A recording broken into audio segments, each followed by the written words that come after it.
The morning started like any other Tuesday. I kissed my wife Sarah goodbye as she headed to her nursing shift, grabbed my travel mug filled with dark roast coffee, and locked the front door of our modest two-story home in Pinewood Estates. My name is Marcus Chun, and I'm a software engineer who travels occasionally for client meetings. That particular day, I had a presentation in the city about 2 hours away. That would keep me occupied until late afternoon. What I didn't know was that Margaret Whitmore, our HOA president and the neighborhood's self-appointed guardian of all things proper, had been watching my house like a hawk for weeks. Margaret was in her late 50s, with hair dyed an unnatural shade of auburn and a permanent scowl that seemed etched into her features. She drove a white Lexus SUV and wore pearl necklaces even when checking her mailbox, as if she were perpetually prepared for a country club luncheon. Our troubles with Margaret had begun 3 months earlier when we'd installed a small decorative fence around our garden, tasteful white picket, exactly 3 feet high. According to the HOA bylaws, fences under 4 feet didn't require approval. But Margaret had shown up at our door within hours, clutching her leather-bound HOA rulebook like a Bible, insisting that decorative additions fell under a different category, requiring committee review. We'd fought it. We'd won. The fence stayed. Margaret never forgave us. Since then, she'd issued violation notices for our garbage cans being visible from the street for approximately 4 minutes past the allowed time, cited us for having a garden gnome that was aesthetically inconsistent with neighborhood standards, and even complained that our doormat, a simple welcome mat with paw prints, was promoting an animal-centric aesthetic that not all residents may appreciate. That last one was particularly ironic because we didn't even have a dog at the time. But 3 weeks ago, everything changed. My brother Jake, a Marine Corps veteran, had been deployed overseas for 8 months. His K-9 partner, a German shepherd named Zeus, needed a temporary home. Zeus wasn't just any dog. He was a fully trained military working dog, specialized in protection and detection. Jake trusted us completely, and we'd eagerly agreed to take Zeus until his return. Zeus was magnificent. 90 pounds of pure muscle, intelligence, and loyalty. His dark eyes missed nothing, and his training was evident in every controlled movement. He was gentle with Sarah and me, even playful at times, but he took his protective duties seriously. When we were home, he was relaxed. When we left, he became a different animal entirely, alert, watchful, ready. The morning I left for my meeting, Zeus was lying in his favorite spot in the living room, near the bay window that overlooked our front yard. I scratched behind his ears, told him to be a good boy, and activated our security system. Cameras positioned at the front door, back door, and inside the main living areas. Sarah had insisted on the cameras after Margaret's harassment escalated, and I'd agreed it was a smart precaution. Guard the house, buddy. I told Zeus, though I never imagined those words would become so literal. I was about 45 minutes into my drive when my phone buzzed. It was connected to my car's Bluetooth, and Sarah's name flashed on the dashboard screen. "Hey, babe," I answered. "Everything okay?" "Marcus, did you forget something at home?" Her voice carried a strange tension. "No, I don't think so." "Why?" "I just got a weird alert from the security camera system. Someone's at our front door." My hands tightened on the steering wheel. "Who?" "Hold on, let me check the footage." "Oh my God." "Sarah, what is it?" "It's Margaret. She's—" "Marcus, she's not knocking. She's trying to unlock our door." My heart began hammering. "What?" "That's impossible. She doesn't have a key. She has something in her hand." "Wait." "Oh no. Marcus. She just opened our door. She's inside our house." I nearly swerved off the highway. "Call the police. Right now." "I'm doing it." Sarah's voice was shaking. "But Marcus—" "Zeus is in there." My blood ran cold. Zeus was trained to protect the home. When we were absent, he wouldn't know Margaret. He would only know that an intruder had violated his territory. "I'm turning around," I said, already looking for an exit. "Keep watching the cameras. Don't hang up." But Sarah had already put me on speaker, dialing 911 with her other phone. I could hear her reporting a break-in, giving our address, her words tumbling out in a rush. Through her phone, I heard her gasp. Marcus, I'm watching the live feed. Margaret just closed the door behind her. She's looking around like she owns the place. She's taking pictures with her phone. She's photographing our living room.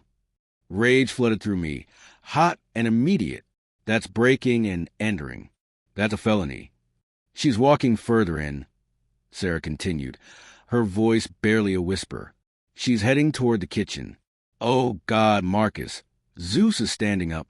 He was behind the couch. She hasn't seen him yet. Even through the phone, I could hear the change in Sarah's breathing. What's happening? I demanded, speeding up despite knowing I was still at least 30 minutes away. Zeus is... He's not moving. He's just standing there, watching her. His ears are forward. Marcus. He looks like a statue. I knew that posture. Jake had shown me videos of Zeus working. That stillness was a calm before the storm, the moment when a military K-9 assessed a threat and prepared to neutralize it. She's opening our kitchen drawers. Sarah's voice pitched higher. She's going through our mail on the counter. What is she doing? Looking for violations, I said bitterly. Building a case. She probably thinks she has some right to inspect our home. She's insane, Sarah breathed. Wait, she's turning around. She sees Zeus. For a moment, there was silence on the line.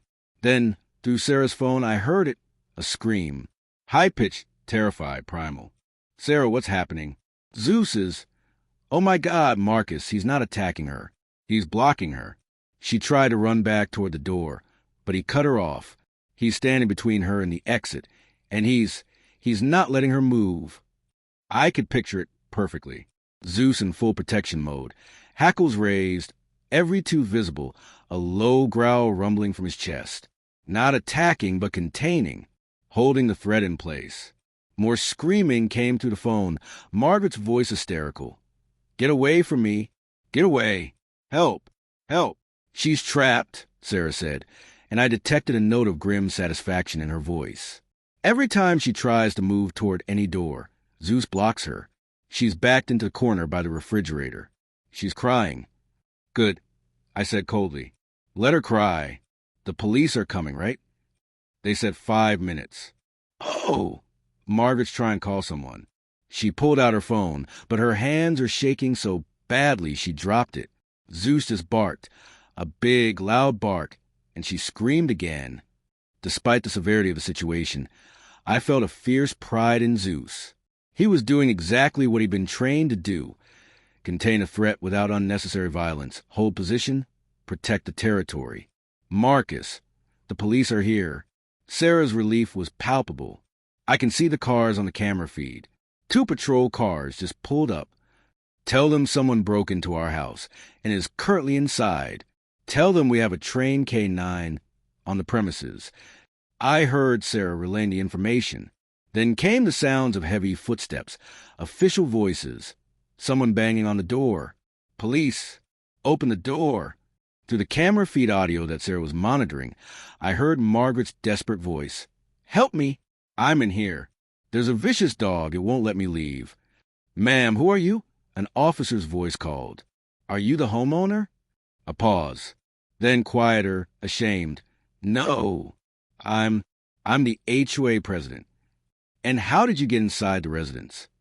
Another pause, longer this time. I could imagine Margaret's mind racing, trying to construct some explanation that didn't incriminate her.